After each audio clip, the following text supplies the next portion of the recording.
Hello guys, GWS here with a reporting on Project Veritas. I don't usually do these because Veritas is a polarizing thing, and of course, the mainstream media is pretty low hanging fruit these days. They've been butchered with their non-stop conspiracy crap. But I just felt compelled to respond to this part of it's the second of the big Project Veritas videos dealing with CNN's producer calling voters, quote, stupid pieces of shit, end quote. It's not even surprising to me anymore. If anybody was surprised by this, then, well, I'm glad you learned something, but where have you been? But anyhow, this part really bothers me. This is CNN um, with their interviews with the normal Trump supporters. And you're going to see something gross, and this is why this bothers me. When you have these people on TV, it's probably the only time they're ever going to be seen in public. These people, you know, they may have like 100 Twitter followers or something, and okay, if CNN misrepresents them, what are they gonna do? Like, if you go out and you say, Jake Tapper is a rapist, he's got a platform to go out there and defend himself. People want to talk about Trump punching down to Mika Brzezinski, a public figure. You're about to see some big time punching down here. Let's listen to what Veritas has to say. I'll full screen this, and we'll put some better quality on it. I want you guys to really The show aired what looked to be a pretty routine political story featuring Camerata and a panel of 6 Trump voters. So here we are, 60 plus days into his presidency, and we want to get your grades and your impressions of how President Trump is doing. The raw audio of the panel interview was leaked to us. It lasted nearly an hour and a half, cut down to only 8 minutes when it aired. What's striking is not what Carr and his fellow producers chose to include, but what they chose to omit. It's called selective editing. Let's look at this portion, when panelist William Baer is discussing the president's claim of voter fraud.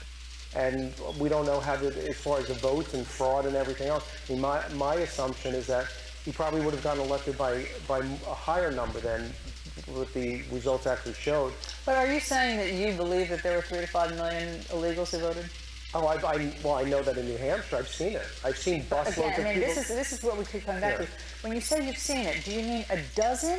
Or do you mean 3 million? There's a difference. Well, obviously, there's only 1.5 million people in New Hampshire. I didn't say 3 million people. Well, the number that President Trump said was 3 to 5 million illegals. No, I don't doubt that. No, he said in California. Extrapolating based on what I've seen with my own eyes, busloads of people coming in, whether they're illegal, meaning they came into the country illegally, or they're illegal voters. They came over from Massachusetts into New Hampshire. Bill, are you sticking with that you've seen busloads or no? I have seen busloads.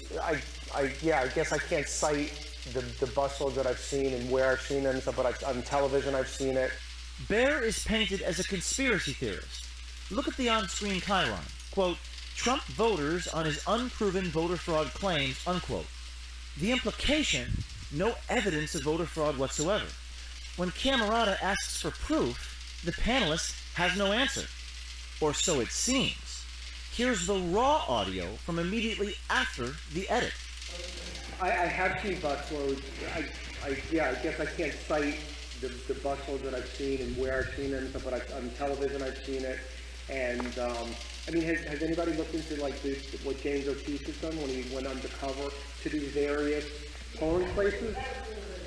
He went in and basically was ready to vote as somebody else. Nobody asked for ID. I was actually a poll watcher in New Jersey, and I saw what was going on there. There were college students voting, and there was basically, that's right, you use a provisional ballot, and it's never challenged. They just put it right through. I mean, this is common. At the moment Baer is about to cite the evidence to support his claim, CNN ends the clip. The piece suggests that Baer did not have a legitimate answer to Camerata's question. In actuality, the answer was cut because it didn't fit their narrative. Yeah, that pretty much sums it up perfectly, James. You know, I gotta thank people give James O'Keefe a lot of guff, and perhaps there are times where he takes people out of context. You know, I'm willing to at least be open to that fact. You know, there were a couple things with the Planned Parenthood, you know, that they took way over the top. But there are lots of things here where it's like, in what context is this okay?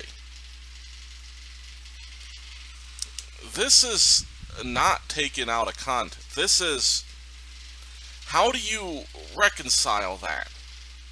Are you going to say it was a joke, barroom talk? What excuse is there for CNN deliberately misrepresenting the views of an audience member? These are people who can't defend themselves. CNN has them on the air.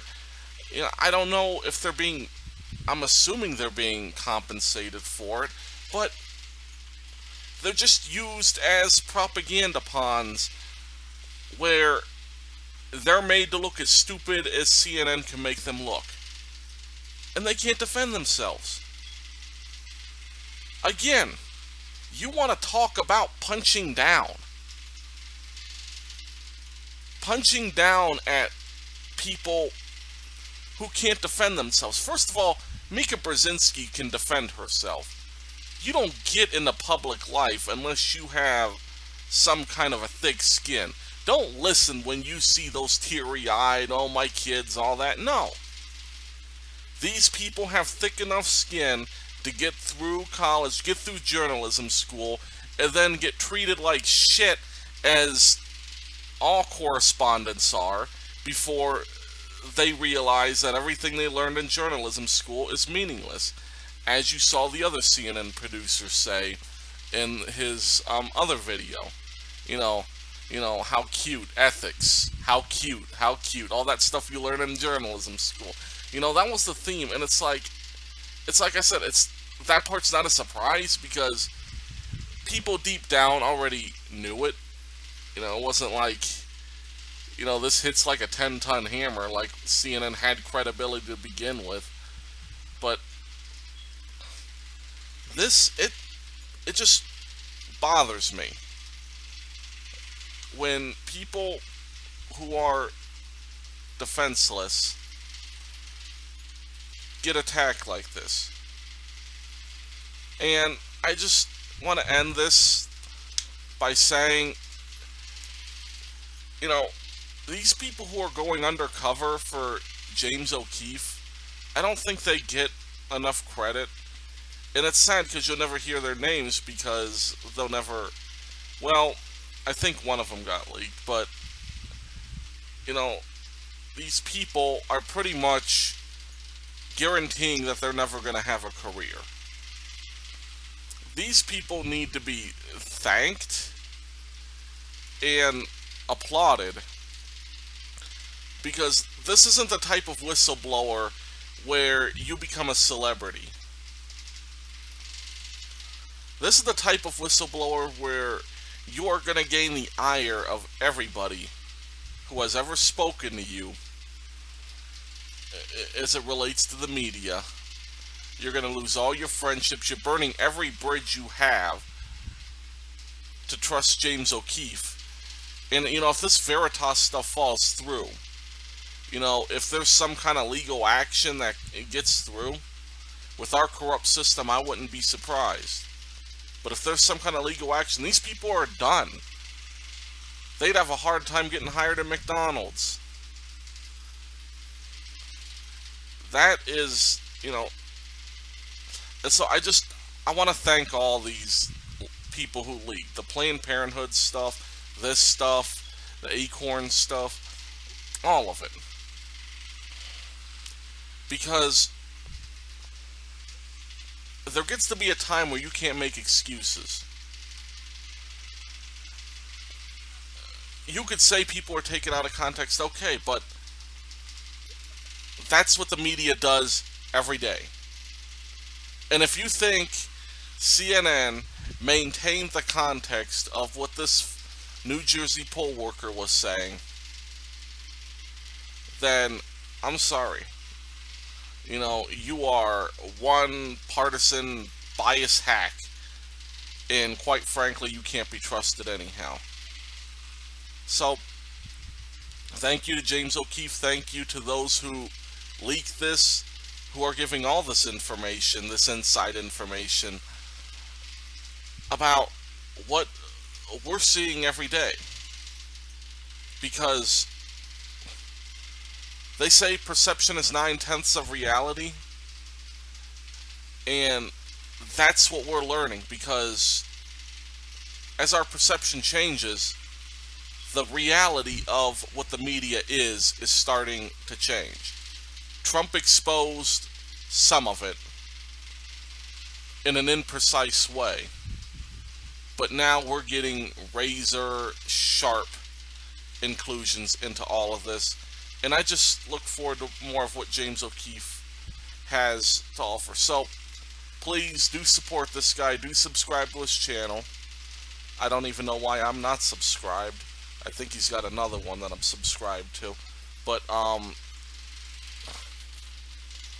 do that. Just support him anyway, because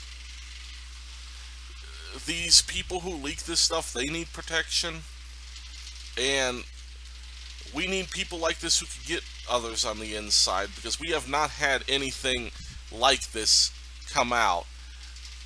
And they could try to minimize, they could try to insult credibility all they want, but the reality is, you look at the tapes and you tell me what context, in what context is what you hear okay to be said. Thanks for listening. God bless you guys.